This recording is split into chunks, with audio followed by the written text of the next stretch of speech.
Hello everyone, this is Ashley Tucker. Thank you for joining me today. For today's card, I started with a piece of Gina K in the navy cardstock, and I have that cut to A2 card size. And I went over that really generously with my powder tool so that I can do some embossing on it. I took out this stencil by Brutus Monroe. I really love this snowflake stencil, and I started trying to smoosh my Versamark ink over the top of that, but I realized pretty quickly that my Versamark ink is getting pretty dry. So instead, I pulled out my Simon Says Stamp embossing ink and I smooshed that all over it. You have to really kind of push down so that you can transfer it onto the paper. I only taped down one of the edges of the stencil so that I could easily pick it up and look and see if I still needed to do some more inking. And I did need to do some more inking, so it was a good thing that I did that. I embossed this with Icicle embossing powder from Brutus Monroe.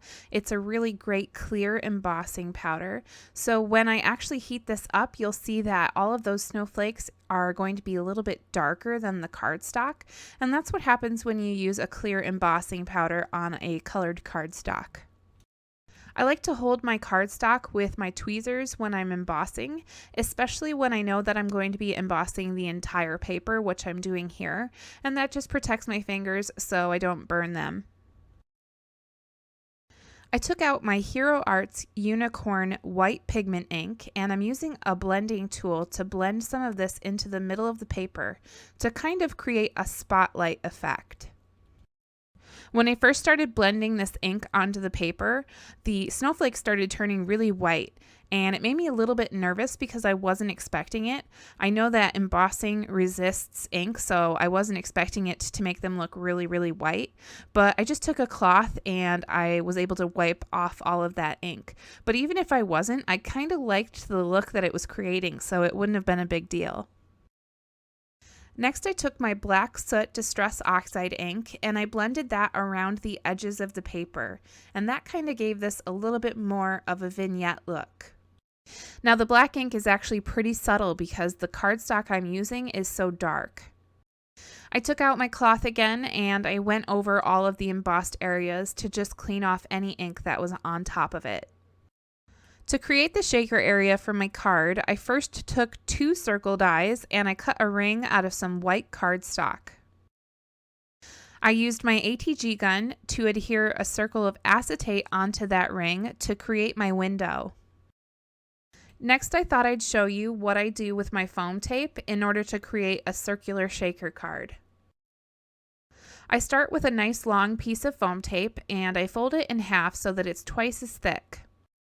Next, I use some scissors and I cut it right down the center so that I have 2 long skinny pieces. I take the backing off of both sides of the foam tape. If you take it off of just one side, it's not as easy to move around the circle.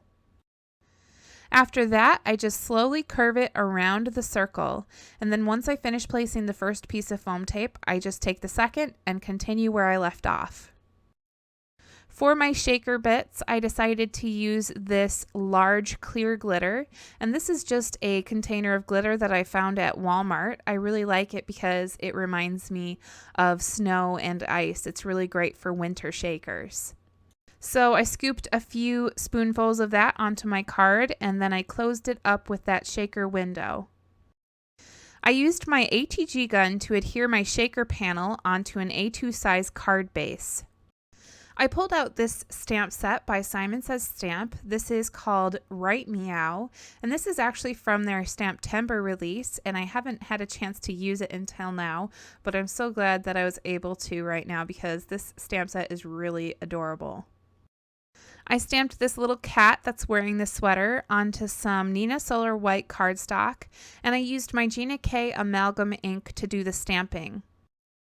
I did some really fast and pretty easy Copic coloring on this little cat. If you'd like to see the colors I used, I do place the caps right up there on the screen so that you can follow along if you want to.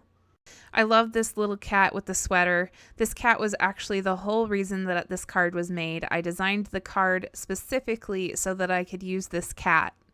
Once I finished coloring the cat, I cut it out with my Scan and Cut and I set it aside.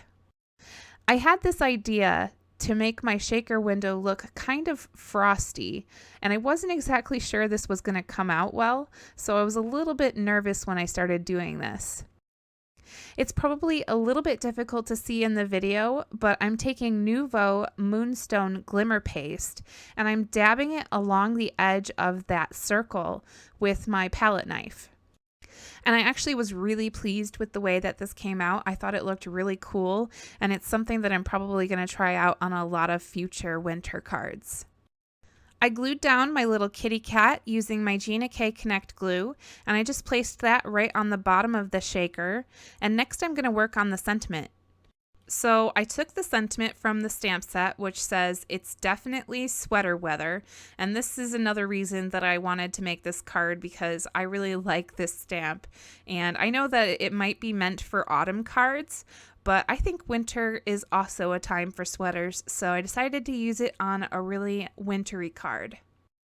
I embossed the sentiment with alabaster embossing powder from Brutus Monroe, and then I blended a little bit of Black Soot Distress Oxide ink along the edges to give it a little bit of interest. I glued my sentiment strip onto a slightly bigger piece of vellum so that there's a small border around the edge, and then I used some foam tape to pop that up onto my card. I used my T-square ruler so that I could make sure that I placed that sentiment nice and straight. For the finishing touches on my card, I used my Wink of Stella glitter brush to add some sparkle onto the sentiment strip, and then I took my white gel pen and I added some polka dots to the sweater, as well as a couple highlights on the cat. And here's a look at the finished card, and you can really see the frosted edges on that shaker area.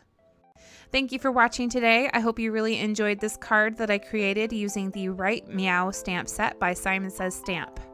All of the supplies that I used for today's card can be found in the description down below. If you enjoyed watching today and you have not yet subscribed to my channel, I would encourage you to hit that subscribe button so that you can see all of my future videos. I'm going to be back with a new video on Monday. Again, thank you for watching. I appreciate all of you, and I hope you have a good day today.